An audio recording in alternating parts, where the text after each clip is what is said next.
बिस्मिल्लाहिर्रहमानिर्रहीम। मुअज़्ज़ज़ नाज़रीन, आज काली शक्ति कहानी के साथ आपकी होस्ट दुआ वाइस आपकी खिदमत में हाजिर है। मैं अरमान के साथ हूँ।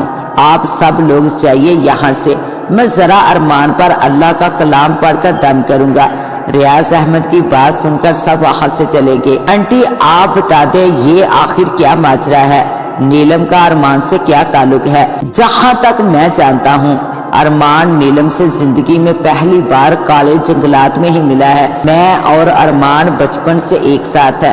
भला अरमान की किसी चुड़ैल से क्या दुश्मनी है और कब क्यों कैसे हुई मुझे आखिर पता क्यों नहीं चला। अरसम के सवालों पर आमना खामोश रही। इरम भी बोल पड़ी, हाँ आंटी, अरमान भाई के साथ बचपन से गहरा ताल्लुक है। फिर कोई चुड़ैल कैसे अरमान की इस हद तक दुश्मन हो गई कि उसकी बलि चढ़ाना चाहती है? प्लीज आंटी बताइए ना, आप खामोश क्यों हैं? आमना के खामोश रहने पर इरम और अरसम दोनों एक दूसरे को देखने लगे। अरसम ने राबिया को मुखातब किया, अम्मी आप ही बता दे आखिर ये सब क्या हो रहा है? आप तो सब कुछ जानती ही होंगी। राबिया संजीदगी से बोली, बेटा मैं सब कुछ जानती हूँ, मगर तुम्हारे अबू जान ने मना किया था तुम्हें कुछ भी बताने को। ना अरमान इसके बारे में कुछ जानता है, बस तुम्हारे अबू जान ही जानते हैं। राबिया की बात अभी अधूरी ही थी। रियाज अहमद हाल में आते हुए बड़े सोफे पर टेक लगाकर बैठे और इरम से कहा, सबके लिए चाय बना लाओ, आज मैं तुम दोनों को तमाम बातें बताता हूँ।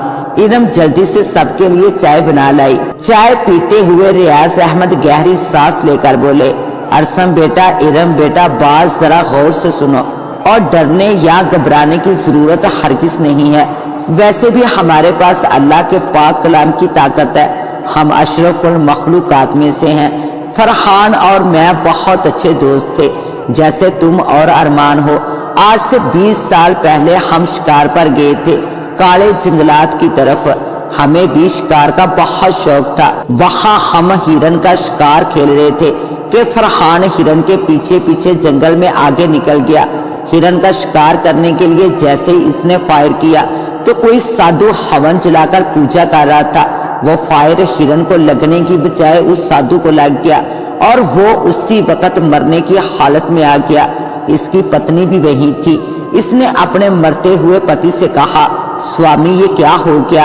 आज की रात तुम्हारे चिले की आखिरी रात थी और ये क्या हो गया? मैं जान से मार दूंगी जिसने हमें इस हाल में पहुंचाया है। मैं और फरहान उस जगह पहुंच गए। फरहान उस औरत के करीब पहुंचकर बोला, आई एम सॉरी, ये महज एक हादसा है, मैंने जानबूझकर ऐसा नहीं किया। मैं इन्हें अभी हॉस्पिटल ले चलता हूँ। फरहान मेरी तरफ देखते हुए बोला, रियाज इसे उठाकर कमरे में ले चलो मेरे साथ। गलती से फायर इन्हें लग गया। मैं आगे बढ़कर फरहान के साथ इसे उठाने लगा तो वो औरत एकदम बोल पड़ी, रुक जाओ, तुम दोनों ने मेरे स्वामी के साथ अच्छा नहीं किया। वो औरत आगे बढ़कर मजीद कुछ कहती कि इनके पति ने हालत मर्क में कहा, रुक जाओ नीलम, मेरे पास आओ। नीलम जैसे इसके पास गई, इसने नीलम के माथे पर अपना खून आलूदा अंगूठा रखा और कुछ पढ़ने लगा। जब इसका मंत्र खत्म हुआ तो वो बोला, आज की रात आखिरी रात थी मेरे चिले की। आज मुझे काली शक्तियाँ मिलने वाली थी, मगर इस आदमी ने मुझे जान से मार डाला। नीलम, मैंने अपनी तमाम शक्तियाँ तुम्हें दे दी हैं। आज की रात इस आदमी की पत्नी एक लड़के को जन्म देगी। आज पूर्णमासी की रात है। तुम उस लड़के के जवान होते ही काली माता को बलि देना। मेरी आत्मा उसके बेटे के शरीर में आ जाएगी। फिर मैं 20 साल का जवान हो जाऊंगा। तुम वचन दो मुझे नीलम, जैसा मैंने कहा है तुम वैसा ही करोगी। मैं फिर से इस दुनिया में जिंदा हो जाऊंगा। इसका हाथ पकड़कर रोते हुए नीलम ने वचन दिया और बोली, स्वामी मैं तुम्हें वचन देती हूँ, तुम्हारी आत्मा को उस आदमी के लड़के का जवान शरीर दूंगी। इसके लिए चाहे मुझे कुछ भी क्यों ना करना पड़े, हमारा मिलन होगा और जरूर होगा। बस तुम्हें वचन देती हूँ। इस आदमी के मरते ही हवन की आग खुद ब खुद बुझ गई। जंगल के दरख्त जोर जोर से हिलने लगे। मैं और फरहान बहुत हैरान थे। हवाएं भी जोरों शोर से चलने लगी थी। मानो जैसे कोई खतरनाक आंधी आई हो। मैंने फरहान का हाथ पकड़ लिया। हम दोनों अपनी कार की तरफ बढ़ने लगे। कदम हवाओं के जोर से पीछे हटने लगे। हम जितना कदम आगे बढ़ाते कदम उतना ही पीछे हटते। मैंने फरहान से कहा, फरहान बा आवाज बुलंद आयतल कुर्सी का विर्द जारी रखो। फिर मैं और फरहान बा आवाज बुलंद आयतल कुर्सी पढ़ने लगे। कुछ ही देर में वो आंधी तो रुक गई। हमने नीलम और इसके शोहर को देखा, वहां कोई नहीं था। हमने वहां से घर आने में ही आफियत जानी कि रात ठीक 12 बजे फरहान के यहाँ वलादत हुई। हम दोनों हैरान थे कि लड़का ही पैदा हुआ है। फरहान परेशानी में अस्पताल में मुझे बोला, यार रियाज मुझे बहुत फिक्र हो रही है, कहीं मेरे बेटे को मेरे अनजाने गुनाह की सजा ना मिल जाए। अगर ऐसा हो गया तो मैं खुद को कभी माफ नहीं करूंगा। खुदा की कसम मैंने जानबूझकर ये गुनाह नहीं किया, ये सब एक हादसा था। मैं जानता हूँ फरहान, इस तरह परेशान मत हो, कुछ नहीं होगा। तुमने जानबूझकर उस साधु को नहीं मारा। अल्लाह सब जानता है, वो रहम फरमाएगा, सब बेहतरी होगा।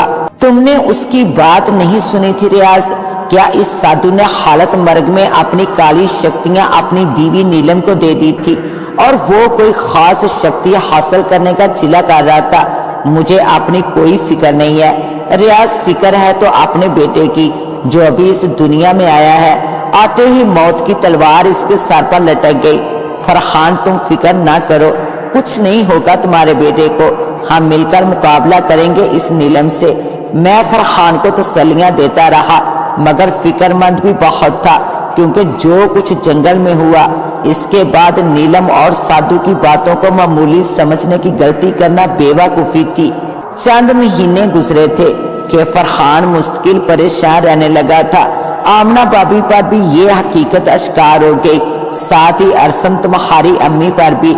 मैं और फरहान ने इन दोनों से वादा लिया था कि किसी भी हाल में ये बात अपनी जुबान पर नहीं लाएंगी।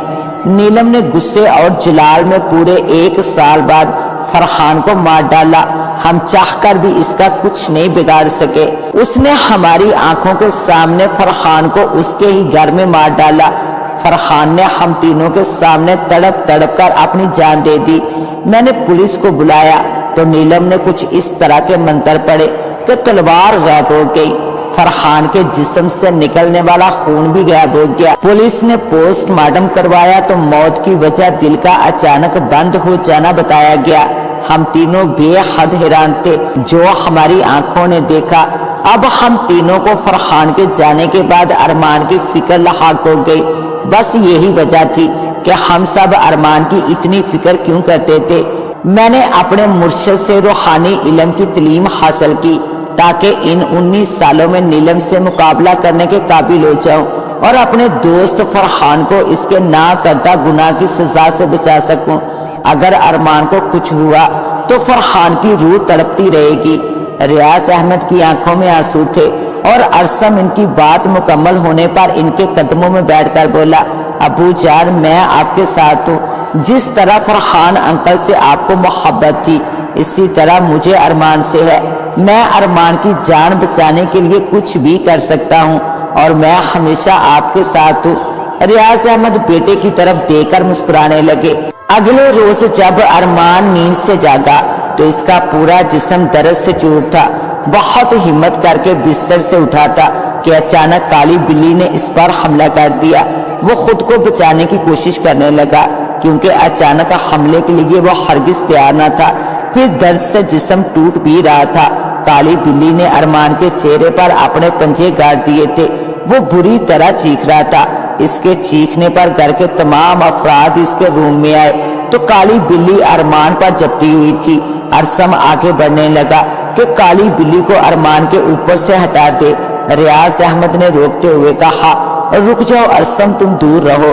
रियाज अहमद आगे बढ़कर कुछ कुरानी आयात पढ़ने लगे, साथ ही अपनी जेब से पानी की बोतल निकालकर पानी पर फूंक मारते हुए बिल्ली पर छिड़कने लगे। बिल्ली एकदम अरमान के ऊपर से हटी और गायब हो गई।